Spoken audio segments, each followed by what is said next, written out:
The sun was low in the sky when Milan first saw the great crystal tower. It rose high above the alien city, shining like a blade of glass. The people who lived there, the Ilari, were tall and graceful, their skin pale like moonlight and their eyes bright as stars. To Milan, a human scholar from Earth, they seemed like living legends. Milan had come as part of an exchange of knowledge. The Ilari had studied the stars for thousands of years, while humans had learned to shape machines that traveled far. Both races wished to share their wisdom, but trust was still fragile. The Ilari thought humans rushed too quickly, while humans thought the Ilari moved too slowly. Yet here Milan was, climbing the long steps of the tower with a small satchel at his side. His heart beat fast, not only from the climb but from the weight of responsibility. He was the first human ever allowed inside the tower chamber. It was said the chamber held a flame that never died, a fire older than the city itself. At the tall doors of the chamber, two Ilari guards stopped him. They looked down at him with calm but distant faces. Milan bowed slightly, trying to show respect. One of them pushed the doors open, and a soft glow spilled out, warm and golden. Inside, the chamber was wide and round, its walls made of polished stone that caught the light like mirrors. At the center burned the flame, tall and steady, though no wood or oil fed it. It was beautiful, like a living spirit of fire. Near the flame stood a figure. She turned as Milan entered. Her name was Lyra, an Ilari historian who had been chosen to guide him. Her silver hair fell gently over her shoulders, and her long robe shimmered like water. Her gaze was sharp, but there was also a hint of curiosity in her eyes. "You are the human scholar," Lyra said softly. "Yes," Milan answered, his voice respectful. "My name is Milan. I am honored to be here." Lyra studied him for a moment before nodding. "The chamber is not open to many, even among my own people. You must tread carefully. The flame remembers all who stand before it." Milan looked at the fire with wonder. "It feels alive," he whispered. Lyra's lips curved into a faint smile. "Some say it is. It has burned since the first stone of this tower was placed. It is both a teacher and a witness." For a while, they walked around the chamber together. Lyra explained the carvings on the walls, each telling a part of Ilari history. Milan listened closely, asking questions with quiet interest. His mind was quick, and though the Ilari language was strange, he had studied it for months before his journey. Still, he noticed the way Lyra sometimes watched him with doubt. She was kind, but there was distance in her tone. Milan understood why. Many Ilari did not believe humans were ready for such knowledge. To them, humans were young and impatient, like children who played with fire. But Milan did not feel offended. He only felt more determined to show his worth. He had not come to boast of human progress. He had come to learn, to listen, and to prove that humans could be trusted. As the evening deepened, the flame grew brighter, casting long shadows on the walls. Lyra guided Milan to a stone table near the fire where old scrolls rested. "These are records of the first keepers of the flame," she said. "You may read them, but gently. They are older than your world's oldest kingdoms." Milan bent over the scrolls, careful not to damage the fragile material. His eyes moved slowly across the symbols, and though it was difficult, he began to recognize patterns. Lyra's brows lifted slightly when she saw how quickly he caught on. "You have studied well," she said at last. Milan looked up, surprised by the softness in her voice. "Thank you.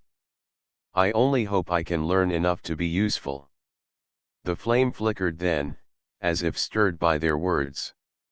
Its light washed over both of them, warm and steady. For a moment, the silence between them was not empty but full, like the first spark of something yet unnamed. Lyra turned back to the fire, her face calm. Tomorrow, we will begin with the first lessons of the chamber. Rest tonight, human scholar. The tower remembers everything, and it will test you. Milan nodded, but as he left the chamber, his heart was lighter. The fire had not rejected him. Lyra had not closed the door to him. Somewhere deep inside, Milan felt that his journey in the tower would not only change his mind, but also his heart. And in the still glow of the chamber, the flame burned brighter, as if it already knew. The next morning, the tower stood tall against a pale sky, its crystal surface catching the early light. Milan rose early, his heart restless with both nerves and excitement.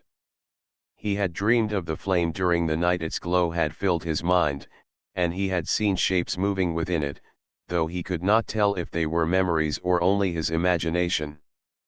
When he returned to the chamber, Lyra was already there. She stood near the fire, her hands folded in front of her, her eyes steady on the flame as if she were listening to it speak. For a moment Milan simply watched her, struck by the quiet grace in the way she stood. "You are early," Lyra said without turning. "I could not sleep," Milan admitted with a small smile. "I felt as though the flame was calling to me." At that, Lyra glanced at him, her expression unreadable. "The flame does not call lightly. If it shows you something, you must listen carefully. Many Ilari have spent their lives trying to understand its language." Milan stepped closer, his eyes fixed on the golden fire. It burned steadily, but the longer he looked, the more he felt there was something hidden inside it, shadows, glimmers, movements that seemed alive. "What is it exactly?" he asked softly. "No one knows for certain," Lyra replied. "Some say it is the memory of our ancestors. Others believe it is a gift from the stars, left to guide us. To me," she paused, her eyes lowering for a moment. "To me, it is a companion. It has always been here, silent yet faithful." Milan felt a deep respect in her voice. He turned back to the fire and whispered, "Then perhaps it will be a companion to me as well." Lyra gave him a quick look, almost surprised, but she said nothing. Instead, she unrolled a new scroll on the stone table. The symbols were more complex than the day before, lines flowing like rivers. "You may try to read this," she said. "It tells the story of the first guardians of the flame." Milan bent over the scroll, tracing the marks with care. His brow furrowed as he struggled, but he did not give up. Slowly, word by word, meaning began to appear. "The guardians swore to protect it," Milan read haltingly. "They said the flame would guide not only Ilari, but all who sought truth." When he looked up, Lyra was watching him with quiet intensity. "You see," she said. "Even then, it was not meant for us alone." Her words sent a small thrill through him. For the first time, he felt that maybe his presence there was not a mistake. Maybe the flame itself wished for him to be part of its story. Hours passed as they worked side by side. Lyra explained symbols when Milan grew confused, her voice calm and patient. Sometimes, when their hands brushed while reaching for the scroll, Milan felt a spark, as if the fire itself leaped between them. He wondered if she felt it too, but her face remained composed. During a pause, Milan leaned back and looked at the chamber. "It feels like the flame is listening," he said. "Almost as if it grows brighter when we speak." Lyra's gaze returned to the fire, thoughtful. "I have noticed it as well," she admitted quietly. It has never responded so strongly before. Perhaps, she stopped, shaking her head slightly. Perhaps it is only because you are new. Milan wanted to believe it was more than that, but he held his words. He did not wish to push her away. Instead, he smiled gently. Then let me remain new for as long as I can. For the first time, Lyra laughed softly. It was a brief sound, like a note of music, but it warmed the chamber more than the fire itself. Milan stored the sound in his memory, knowing he would not forget it. As evening approached, the flame began to shift. Its steady glow flickered, and within it shapes appeared again clearer this time. Milan saw tall figures standing beside shorter ones, their hands joined. He blinked, wondering if it was a trick of the light, but the vision lingered. "Do you see that?" he whispered. Lyra turned sharply to the fire, her eyes widening. "Yes," she breathed. "I see it." For a long moment, neither of them moved. The flame showed Unity Ilari and another race together, though the figures were blurred. The vision faded slowly, leaving the fire steady once more. Lyra's face was pale with wonder. "It has never shown me such a thing before," she said. "Not in all my years." Milan's heart pounded. "Then perhaps it wanted to show us both," he said. Their eyes met across the golden glow. For a breath of time, the chamber was silent, except for the low hum of the eternal flame. Something unspoken passed between them, as fragile and bright as the fire itself. When they finally looked away, the chamber seemed changed. The flame was no longer only a symbol of the past. It was now a secret that bound them together. And though neither spoke it aloud, both felt the same truth: the flame had chosen to reveal its heart to them, and their lives would never be the same. The city below the tower buzzed with whispers. News had spread that a human scholar now studied inside the sacred chamber. Many Ilari did not like it. They wondered why their leaders had allowed such a thing. To them, humans were still strangers who did not understand the weight of ancient traditions. Milan felt this tension each time he walked through the halls. Ilari eyes followed him, calm but cold, as though they waited for him to make a mistake. He tried not to let it trouble him, yet the weight of their doubt pressed on him like a heavy cloak. Inside the chamber, though, things were different. With Lyra, he found a kind of peace.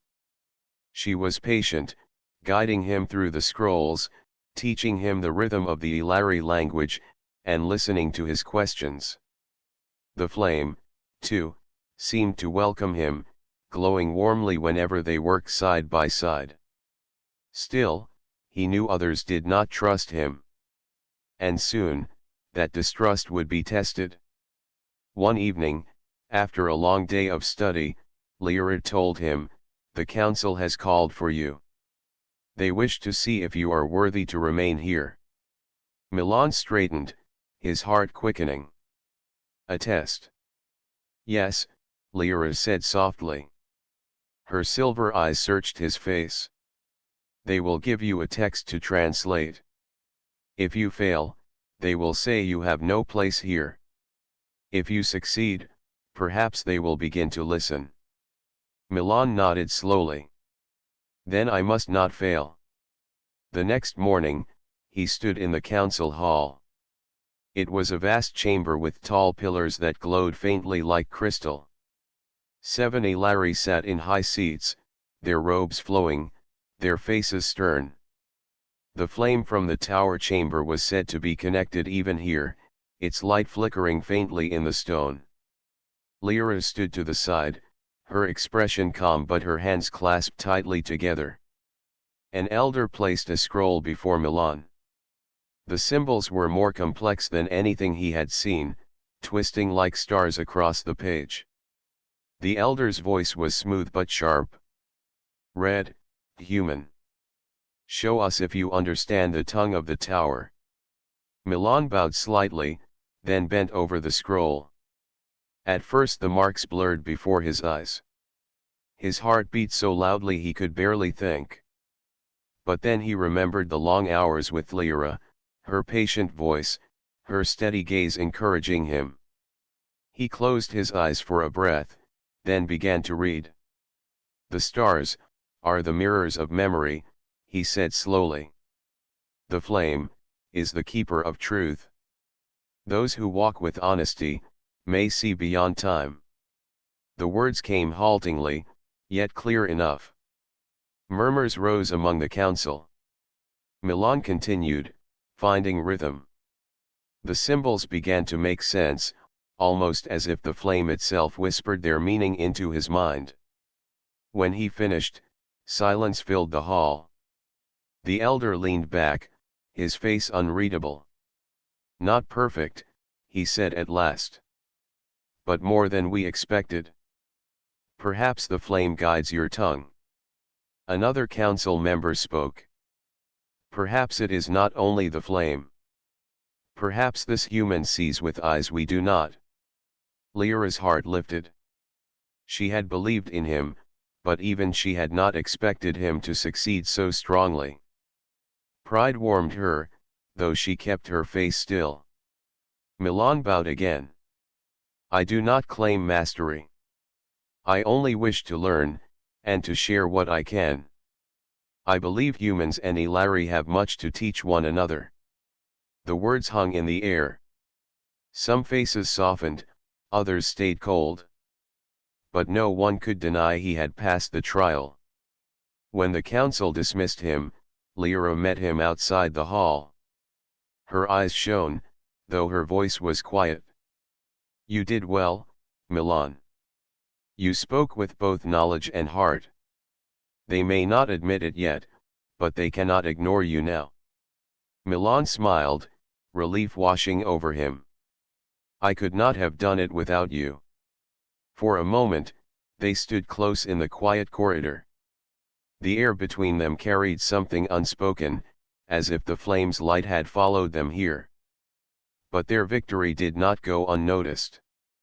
Other scholars, jealous of Lyra's time with him, whispered in corners. They spoke of how dangerous it was to let a human so close to the sacred flame. Some even said the fire itself might be changed by his presence. Back in the tower chamber, the flame burned brighter that evening. As Milan and Lyra studied, it flickered with unusual energy, casting long shadows on the walls. Milan looked at it with awe. It feels alive, more than ever. Yes, Lyra whispered, her voice filled with wonder. As if it answers to us. Their eyes met, and both felt the same thought. Perhaps this was only the beginning. Perhaps the flame's secret was tied not only to knowledge, but to the bond slowly forming between them. And while the council debated and the city whispered, the tower chamber glowed with a fire that no doubt could not put out. The storm came without warning. Dark clouds rolled across the sky, swallowing the soft light of the twin moons. From the high balcony of the tower, Milan watched as lightning forked through the heavens, striking close to the city below. The wind howled against the crystal walls, making them tremble like a great harp string. Lyra entered the chamber quickly, her robe swept by the gusts. Her silver hair caught the firelight, glowing like strands of molten glass. The storm is strong, she said, her voice steady but low. Few reach the tower when such winds come. Tonight, it seems only we are here. Milan turned from the balcony to the eternal flame at the center. Its glow flickered uneasily, as if even it could feel the storm's anger. Do storms often come like this? He asked. Not often, Lyra replied. But when they do, the flame can react strangely. Some believe it gathers strength from the skies. Others fear it may burn too wildly. Even as she spoke, the fire began to rise higher, its light spilling over the chamber walls. The scrolls on the nearby table trembled in the draught, their edges curling. Suddenly, a thunderclap shook the tower. A bolt of lightning struck close, the sound booming through the chamber. The flame roared upward, taller than either of them had ever seen. Heat washed over the room. One of the scrolls caught fire at the edge. Quickly! Lyra cried, rushing forward. She tried to beat the flame away with her robe sleeve, but the fire spread to another scroll. Without hesitation, Milan seized a heavy cloth from the corner and smothered the burning parchment. The heat bit at his skin, but he pressed harder until the fire gave way. Then he turned to the next one, saving it before the flames consumed it. Lyra moved beside him, her hands steady though her face was tense. Together they fought the small fires until the scrolls were safe. The eternal flame still burned tall, but it no longer lashed wildly. Slowly, its glow returned to its steady rhythm, as if it had only tested them. Breathing hard, Milan sat back on his heels. His hands were reddened from the heat, but he did not care. The scrolls, and Lyra, were safe. "You are reckless," Lyra said, but her voice was not sharp. She knelt beside him, her eyes softening as they rested on his hands. "You could have been burned." Milan gave a faint smile. "I could not let the scrolls be destroyed. And I could not let you face the fire alone." Her gaze lingered on him, and for the first time she did not hide the warmth in her expression. "You acted with courage, Milan. Many would have stepped back. But you stepped forward." A silence grew between them, deep but gentle. The storm still raged outside, lightning flashing against the tower walls, but within the chamber, another kind of light filled the air. The eternal flame cast its glow over them, bright and golden, as if it had witnessed their struggle and approved. Lyra rose slowly, then offered her hand to help Milan stand. He took it, and for a moment their palms pressed together, warm and firm. The connection was simple, yet it sent a spark through both of them, as if the fire itself had leaped into their joined hands. When he stood, they did not step apart at once. Their eyes met, and in that quiet space, the chamber seemed smaller, more intimate, as though the flame itself had drawn them closer. Finally, Lyra spoke, her voice softer than the storm outside. "Perhaps I judged you too quickly. You are not only a student of words. You are a man of action." Milan's smile was modest, but his eyes shone. "And you are not only a keeper of the past. You are braver than you know." Her lips curved faintly, a smile that was rare but genuine. "The flame has shown me many things, Milan. But tonight, it has shown me something new." "What is that?" he asked. "That sometimes," she said, her gaze steady, "it takes both courage and care to guard what is precious." The words sank deep into his heart. He wanted to answer, to say that she was precious to him already, but the words caught in his throat. Instead, he only nodded, letting the silence carry what he could not yet speak. The storm began to fade. The wind softened, and the thunder rolled farther away. The flame returned to its steady glow, smaller but somehow warmer than before. The chamber no longer felt like a place of trial, but of shared strength. As the last crack of thunder drifted across the sky, Lyra and Milan stood together before the flame. Neither moved away, and neither needed to speak. The bond between them had grown in the fire's light, unspoken but undeniable. And in the quiet after the storm, the eternal flame flickered brightly, as though it knew two hearts had drawn closer within its glow.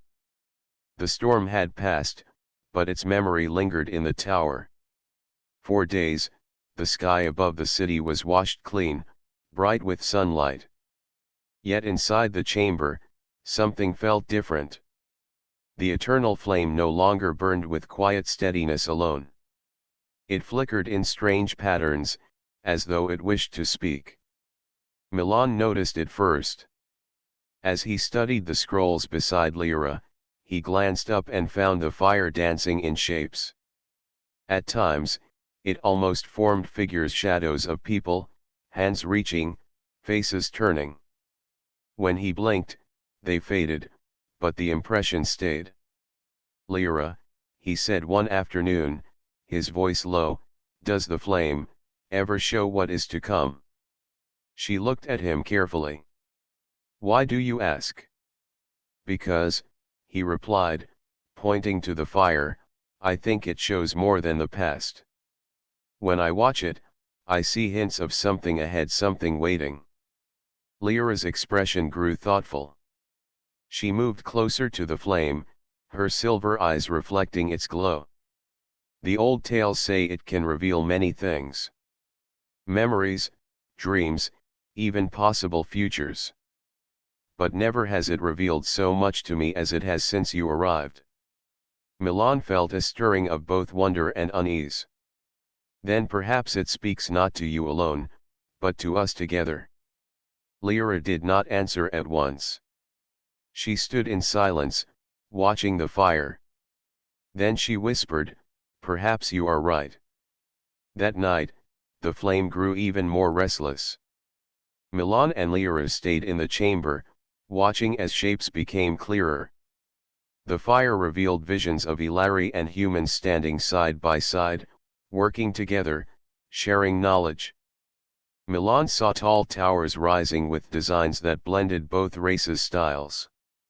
He saw hands joined, voices lifted together in harmony. The vision left him breathless. "Do you see it?" he asked. "Yes," Lyra murmured. Her face was pale, her eyes wide. "It is a vision of unity. The flame has never shown such things to me before. It is astonishing." They sat quietly for a long time, the golden glow wrapping around them. Milan felt hope rising within him, a belief that perhaps his people and hers could truly build something together. But he also saw the shadow of doubt in Lyra's face. "What troubles you?" he asked gently. Lyra lowered her gaze. "If the council hears of this, they may not rejoice. Many fear change. They will think the flame has been disturbed by your presence." Milan's chest tightened. "Then perhaps we keep this between us for now." Her eyes lifted to meet his, and he saw gratitude there. "Yes. For now." The following days only deepened the mystery.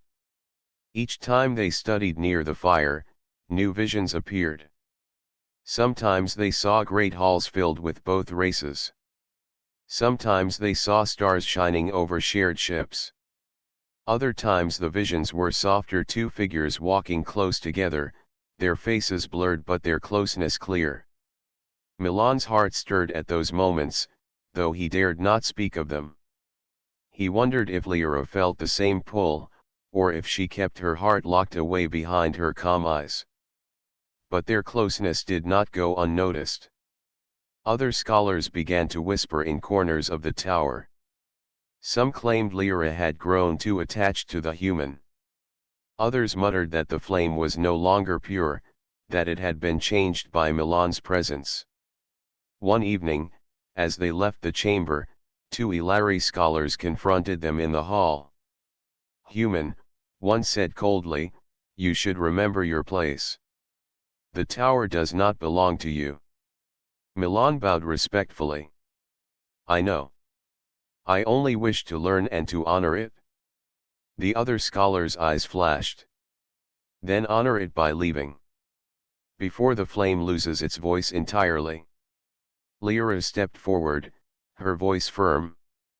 "That is enough. He has earned his place here. The flame itself has answered to him. Do not forget what you saw in the council hall." The scholars exchanged a sharp look but said no more. They turned away, leaving only their heavy silence behind.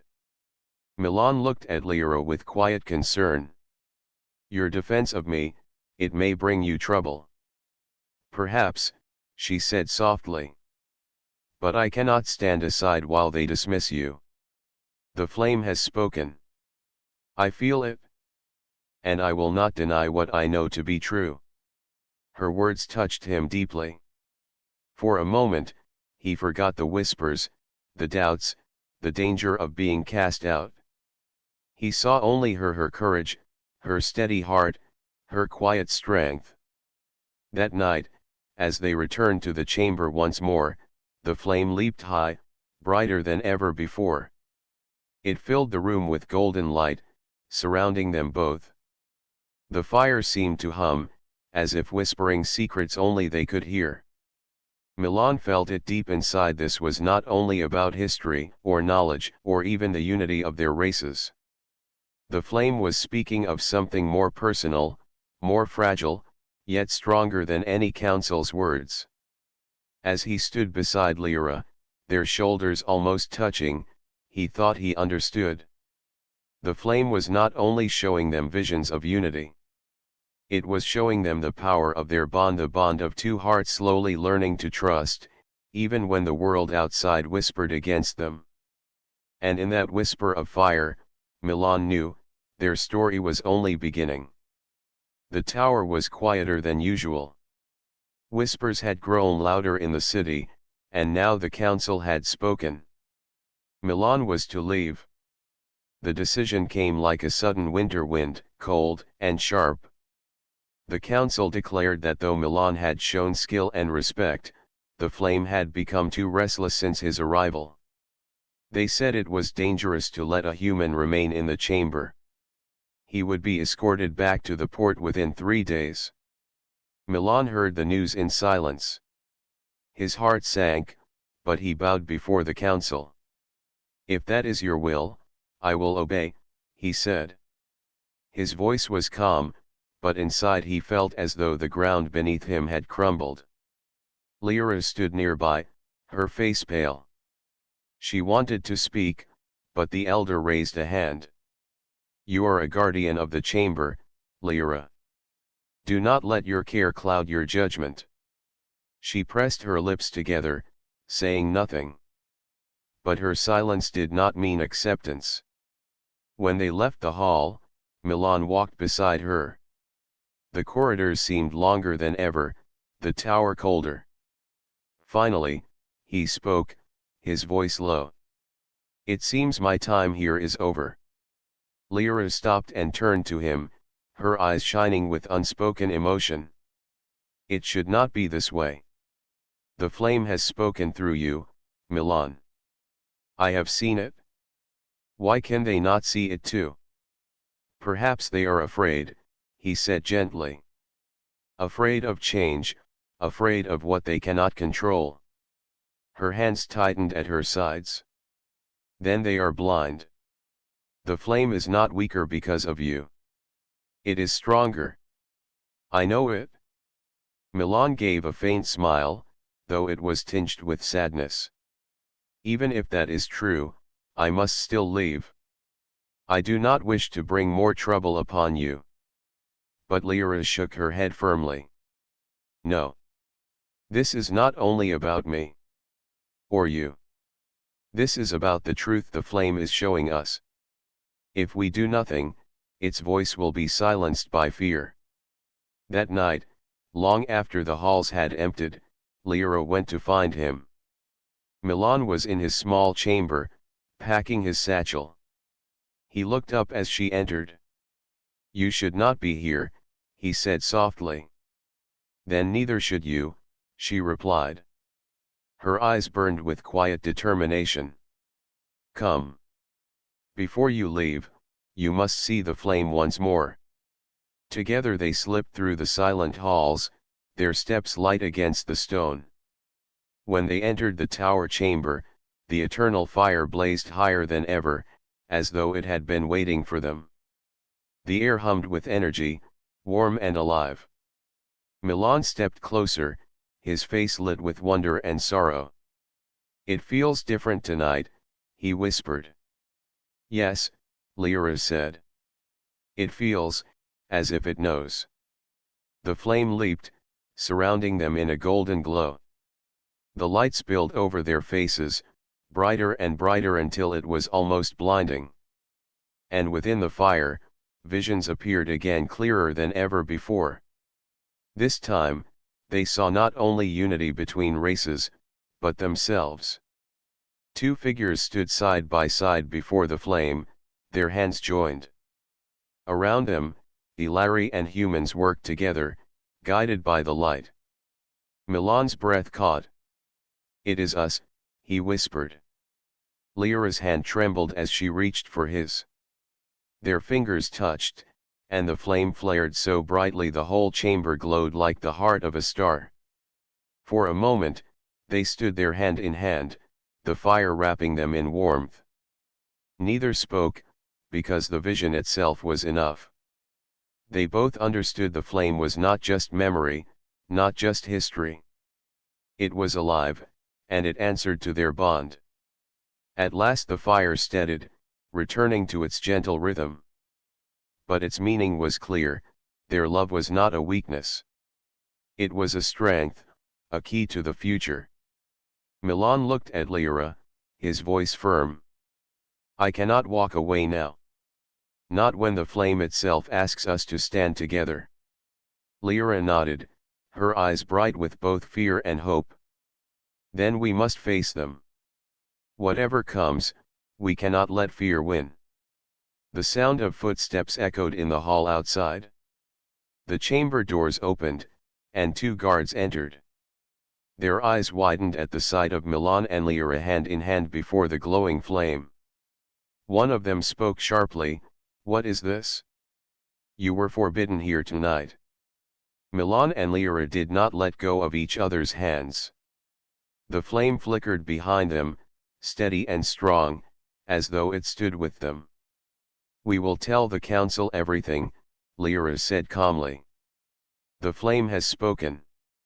It shows a path for both our peoples. You cannot turn away from it."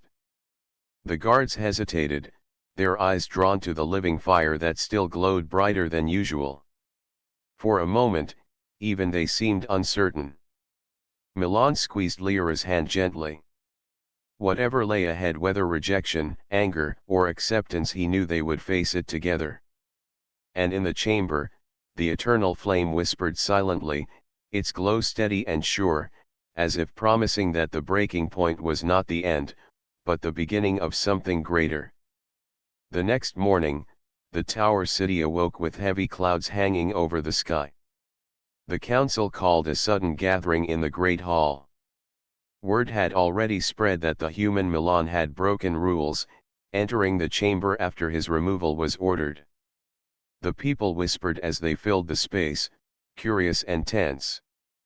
At the front, the council sat in their high seats, their faces stern. The guards stood ready, and in the center of the hall, Milan and Lyra waited side by side.